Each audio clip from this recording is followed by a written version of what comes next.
गिरा प्रेम रस सानी, हृदय हर्ष माना मुनि ज्ञानी। पुत्र प्रेम में सदे हुए राजा के इन वचनों को सुन के और विश्वामित्र जी के मन में बड़ा हर्ष हुआ कि ये तो बड़ी अच्छी बात है कि राजा इन्हें पुत्र पुत्र समझ रहे हैं। जो यदि राजा ने इन्हें भगवान समझ लिया होता तो मुझे रास्ता बता देते कि अपने भगवान को तो किसी भाव नहीं दूंगा मैं। हाँ, तो राजा के तो विश्वामित्र ऋषि के मन में बड़ा हर्ष हुआ। तब वशिष्ठ बहुविधि समझावा और नभ संदेह नाश कर पावा। जब वशिष्ठ ऋषि ने राजा जी को समझाया, अब वशिष्ठ ऋषि ने क्या समझाया ये स्पष्ट नहीं है, लेकिन संत लोग ऐसा कहते हैं कि वशिष्ठ जी ने ये कहा कि महाराज आपने यज्ञ से 4 पुत्र पैदा करे हैं और यज्ञ की रक्षा के लिए आधा भाग आपसे कहा जा रहा है देने का, तो जिससे कुछ पाया है उसका आधा माल उसकी रक्षा के लिए यदि दान करने का नंबर आ रहा है तो आप महाराज क्यों संकोच करते हो। और नभ संदेह नाश का पावा। तब राजा के संदेह का ये नाश हुआ कि राक्षस मरेंगे कैसे। तो उन्होंने कहा कि महाराज और एक और है गुण इसमें, वो गुण सबरा ये है कि जाएंगे तो यहाँ से 2 लेकिन आएंगे 4, 2 के 4 होके आ जाएंगे वहां से। अब 2 के 4 होके कैसे आएंगे ये बात तो नहीं कही, लेकिन महाराज जब ये जाएंगे सारी विद्या सीख के आएंगे तो संग में जो है बहू भी लेके आएंगे। तब राजा के मन में समझ में आ गई, वाह, एक पिता के मन में सबसे बड़ी कामना यही होती है कि पुत्र जल्दी से बड़ा हो, विवाह हो उसका। तो वो उसी भावना से तब वशिष्ठ बाबू समझावा और नभ संदेह नाश कर पावा। तब उनका ये संदेह नाश हुआ कि जब ये कह रहे हैं गुरु वशिष्ठ ये कह रहे हैं कि ये जाएंगे और 2 के 4 होके आएंगे, तो इसका मतलब ऐसा नहीं है कि राक्षस इनके ऊपर हमला कर देंगे। राक्षस इनका कुछ नहीं कर पाएंगे और ये लौट के अत्यादर दो तनय बुलाए, हृदय लाई बहुबात सिखाए। तब अपने राम लक्ष्मण को बुलाया और हृदय लगा के बहुत अच्छी तरह उनको सिखाया। भगवान ने को क्या सिखाया कि आप इनके संग जा रहे हो, यज्ञ के कार्य को करना, राक्षसों का वध करना और खेल कुशल घर पे लौट के आना। मेरे प्राणनाथ सुत दो, तुम मुनि पिता आन नहीं को। मेरे प्राणों के समान प्यारे हैं ये दोनों पुत्र, और हे मुनि आप इनके पिता हो और मुनि सब कुछ हो इनके। सौंपे भूपर सुता बहुविधि देयसी, जननी भवन गए प्रभु चले नाई पदसी। राजा ने सौंपा उन्हें, हमें बहुत आशीर्वाद दिया। आशीर्वाद राजा आज्ञा तो हो गई, लेकिन बचपन में किशोरावस्था तक माँ का हक पिता से ज्यादा होता है, इसलिए भगवान ने इस लीला को विचार करके, उस स्वरूप को विचार करके जननी भवन गए प्रभु और चले नाई पद शीश। गोस्वामी जी ने ऐसा कोई विवरण नहीं दिया कि जिस विवरण से ऐसा लगे कि भगवान ने जाके कौशल्या माता से आज्ञा मांगी हो। आज्ञा नहीं मांगी है, उन्होंने गए और जाकर प्रणाम करा और प्रणाम करके चले आई है। अब माँ ने जो भी समझा, लेकिन कौशल्या जो है ऐसी देवी थी कि पति की आज्ञा ही सर्वोपरि मानती थी, इसलिए शायद उन्होंने भी कुछ नहीं कहा होगा। ऐसा मेरा अनुमान है। पुरुष सिंह दो वीर हर्ष चले मुनि भैरन कृपा सिंधु मति धीर अखिल विश्व कारण करन। भगवान जो है बड़े प्रसन्न मन से है और मुनि के संग चल दिए। आगे की लीला चूंकि इसी आधार पर विस्तार होनी है तो भगवान जो है उनके संग चल दिए। फिर क्या हुआ? भगवान की उस शोभा का वर्णन कर रहे हैं जो मुनि के साथ जाते हैं।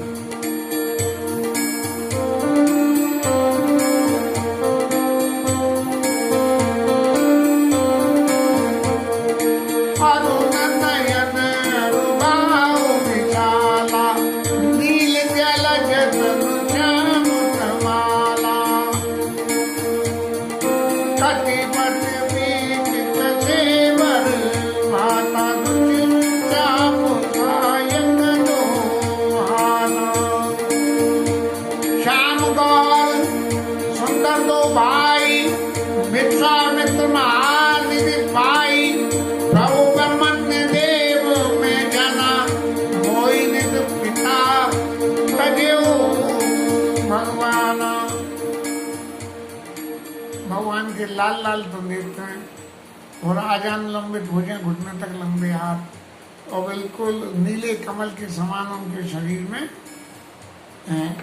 चमक है। सफेद रंग की चमक और नीले रंग की चमक में नीले में थोड़ी सी ब्राइटनेस ज्यादा हो जाती है। और कमर में फेंटा बांधे हुए और तटपट पीत कसे कर भाता और रुचिर चाप सहायक माता कमर में कस के फेंटा बंधा हुआ है और हाथ में धनुष बाण है। श्याम गौर भगवान राम श्याम वर्ण और लक्ष्मण जी गौर वर्ण और विश्वामित्र जी ने नीले और सफेद रंग की दो मणियां प्राप्त करके और ये विचार करते हुए चल रहे हैं कि देखो मेरे यज्ञ के निमित्त भगवान ने अपने पिता का भी त्याग करके चल दिए। पर चले जात मुनि दीन दिखाई सो तारका क्रोध कर आई। अब राम लक्ष्मण को संग लेकर मुनि जी चल तो गए संग में, लेकिन जब भगवान की इतनी सहजता से प्राप्ति हो जाती है तो भगवान के स्वरूप में भी थोड़ा सा अविश्वास होने लगता है। कोई चीज हमें बहुत सहज अवस्था से ही प्राप्त हो जाए तो उसकी कीमत नहीं रहती है। मेरे को याद पड़ती है रामायण पाठ नित्य करते करते एक दिन आज जो अहिल्या का प्रसंग आ रहा है, इस अहिल्या के प्रसंग के पाठ में जो अहिल्या ने भगवान की वंदना करी है वो वंदना सहज रूप से मुझे याद हो गई थी। मैंने कभी याद करने का प्रयास नहीं करा था, लेकिन जब उस दिन मैं पाठ कर रहा था तो मुझे पोथी पे एक बार भी दर्शन नहीं करना पड़ा और मैंने सर्रा बोल दिया। तो मन में ये आया कि यार ये तुम्हें याद हो कैसे गई भाई, तुम्हें ये याद हो गई, तो इसका मतलब तुम्हें रामायण में बहुत कुछ और भी याद होगा जरूर, भगवान की कृपा है तुम्हारे ऊपर। और ऐसा विचार के बात आई क्योंकि सहज उसमें मिल गई ना, प्रयास करके याद करते तो कीमत रहती, वो मिल गई, बोले ठीक है कि रखो रिजर्व में, लेकिन कभी प्रयास नहीं किया गया। और कुछ समय बाद जब धीरे धीरे याद आया कि भाई ये याद है तो कुछ करो, तब फिर जो है जाके रामायण पाठ इस हिसाब से शुरू हुआ कि पोथी को खोलो और चौपाई का एक आधा हर्फ देखो और देख के फिर उसे बोलने की कोशिश करो, जिससे कि बाकी सब रामायण के प्रति जब ये प्रयास करके मन में पैदा हो गया तब नवरात्रि में नवाम पाठ करने के लिए कि अब तो मुझे बहुत पोथी याद हो गई है और मैं जल्दी कर लिया करूँगा, तब मैंने संकल्प लिया और दोनों नवरात्रि में रामायण जी का नवाम पाठ होता है। उसी क्रम में अब ये कथा कहने का नंबर आया कि भैया इतनी सारी याद है पोथी को सामने रखो, ढोक डंडा प्रणाम करो पोथी को, और सामने पोथी होगी तो एक आध शब्द देख लेंगे, और एक आध शब्द देख के और चौपाई याद आ जाएगी। और कथा तो भगवान को कहलवानी है, मेरी तो जीभ को हिलना है, बाकी क्या हिलना है ये तो भगवान ही जानते हैं। तब जो सहज भाव से जो प्राप्त हुए हो गए भगवान, तो विश्वामित्र जी के मन में भी ये आ गई कि उन्होंने कही कि कहीं ऐसा तो नहीं है भैया मेरी पहचान में भूल हो रही हो, मैंने तो मांगे थे राम लक्ष्मण और दे दिए उनने भरत शत्रुघ्न, कहीं ऐसा तो नहीं है। तो क्या करो, बोले चले जात मुनि दीन दिखाई, सो ताड़ का क्रोध कर धाई। तो उन्होंने जैसे ही उन्हें सामने ताड़का दीजिए तो उन्होंने महाराज बोल रही ताड़का देखो, मारो ऐसे, मार दो ऐसे। और जैसे ही उन्होंने उंगली करी तो ताड़का राई, और क्या करा कि भगवान ने एक ही बाण प्राण हर लीना, एक ही बाण में उसका जो है काम तमाम कर दिया। और दीन जानते निज पद दीना। अब दीन कैसे हो गई ताड़का, वो तो जो है हम रामलीला में देखते थे क्या छोटे को खाऊंगी गाना गाती थी मंच पे, बड़े को खाऊंगी और बीच वाले की चटनी बनाऊंगी ऐसे ऐसे जो है वो भजन गाती थी ताड़का। अब वो बोले दीन कैसे हो गई, दीन इसलिए हो गई कि जो मेरे भक्त विश्वामित्र जी मुझे लेके आए हैं उनके काम में विघ्न डाल रही थी, और विघ्न डाल रही थी तो जिसने भक्त का संग कर लिया उसका मुझे उद्धार कर देना चाहिए, इसलिए ताड़का का उन्होंने उद्धार कर दिया। एक ही बाण प्राण हर लीना, दीन जानते निज पद दीना। तब ऋषि निज नाथ है जगी चीनी। जब एक बाण में काम तमाम हो गया तब विश्वामित्र ऋषि को ये पक्का विश्वास हो गया कि ये ही राम लक्ष्मण है, भरत शत्रुघ्न नहीं दिए। और विद्या निधि क्यों विद्या दीनी, भगवान के पास बहुत सारी विद्या थी, ये पहचान लिया है, लेकिन फिर भी जब किसी से कुछ लो तो उसके पलटे में कुछ दे दो। ऐसा भगवान, भले ही भगवान विद्या निधि है तो भी विश्वामित्र ऋषि ने उनको कुछ विद्या दी। अब विद्या दी कौन सी, बोले युद्ध विद्या तो इनके पास है। जाते लागना क्षुधा पिपाशा, अतुलित बल तन तेज प्रकाशा। ऐसी विद्या दी कि जिससे न तो भूख लगे और न प्यास लगे, और शरीर में बल बढ़ जाए और उसके तेज का प्रकाश हो। अब भगवान लीला कर रहे हैं, मनुष्य शरीर रखा है, तो मनुष्य शरीर रखा है तो भूख प्यास तो फिर लगेगी, मनुष्य शरीर का सही स्वभाव है। भले ही भगवान है लेकिन इस लीला को तो धारण करना पड़ेगा, और इस लीला को धारण करने से इसकी सहन शक्ति बढ़ाने के लिए उन्होंने ये विद्या दी। भगवान सब तरह से समर्थ है, उनकी सारी समर्थता जीवन के हर क्षेत्र में काम आ सकती है, लेकिन हर क्षेत्र में उसे प्रयोग नहीं करेंगे। इसलिए विद्या निधि को विद्या दीनी। आयुध सर्व समर्पित प्रभु निज आक्षमान, कंदमूल फल भोजन दीन भगत जान। इसके बाद विश्वामित्र ऋषि भगवान को आश्रम में ले आए हैं और कंदमूल फल भोजन उनको करने के लिए दिए, और फिर कहा रामलाल जी अब आप विश्राम करिए। प्रात कहा मुनि सद रघुराई, निर्भय यज्ञ करो तुम जाई। सुबह होते ही भगवान राम अपने काम पर डट गए कि जिस काम को आए हैं तो उन्होंने महाराज जाओ आप यज्ञ करो। होम करन लागे मुनि झाड़ी, आप रहे मक की रखवारी। और वो यज्ञ की रक्षा करने लगे। सोई यज्ञ का जैसे ही धुआं उड़ा उसकी खुशबू उड़ी, सोई मामा मारीच भागे चले आए और अपने साथ बहुत सारे राक्षसों को ले आए। बोले बूढ़े बाबा फिर यज्ञ करने लगा, हमने मना कर दी थी। तो बिन पर राम बान ते मारा, सतियो जन का सागर पारा। 100 योजन समुद्र पार जाके लंका के पड़ोस में जाके पड़ गई मारीच मामा। वो पावक सर्व स्वभाव पूरी मारा। और फिर एक अग्निवाण स्वभाव को मारा, सब वो तो महाराज सभी हो गए। और अनुज जितने पुण्य उनके संग में आए थे उन सबको जो है लक्ष्मण जी ने किया दिखाने मार लगा दिया। मार्य सुद्विज निर्वैकारी, स्तुति करत देव मुनि झारी।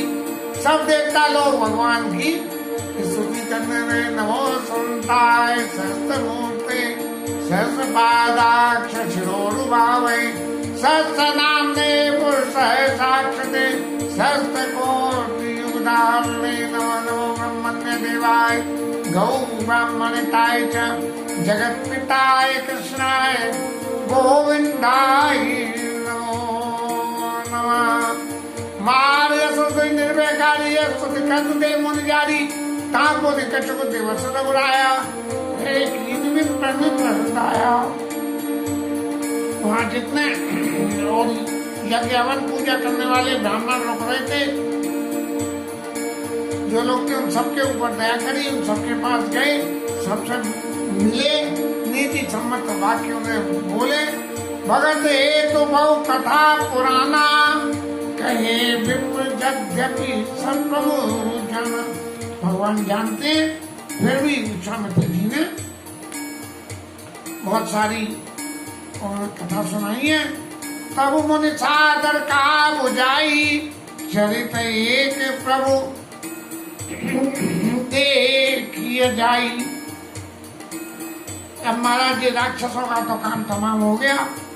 अब एक नई लीला देखने चलो, जनकपुर में मेला लग रहा है।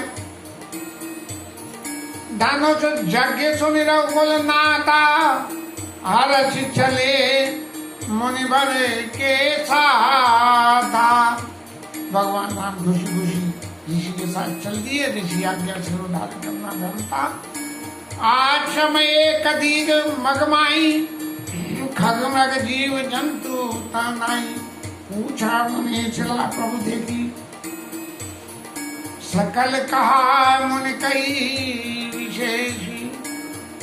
एक रास्ते में एक आश्रम पड़ा जिसमें एक शिला पड़ी हुई थी, कोई जीव जंतु वहां था नहीं। तो भगवान ने पूछी कि महाराज ये कौन सी लीला है कि इस आश्रम में कोई नहीं है और ये शिला पड़ी हुई है, लेकिन फिर भी आश्रम बना हुआ है, इस आश्रम का नाश नहीं हुआ, समय में जो विनाश हो जाना चाहिए था। तब उन्होंने विशेष रूप से गौतम ऋषि की कथा को सुनाया समझाया, जिस प्रसंग का वर्णन तो कल आवेगा। शॉर्ट में गौतम ऋषि के प्रसंग को वर्णन भी करेंगे और फिर अहिल्या प्रकट होगी और वो वंदना करेगी। गौतम नारी शाप बस उपल दे दरी दीर, चरण कमल रज चाहते कृपा करो रघुवीर। महाराज ये गौतम ऋषि की पत्नी है और उनके शाप को शीश पे धरकर शिला रूप में यहाँ पड़ी हुई है और आपके चरणों की ये रज को चाहती है, तो आप इसके ऊपर कृपा करिए। इसी प्रसंग के साथ आज की कथा विश्राम और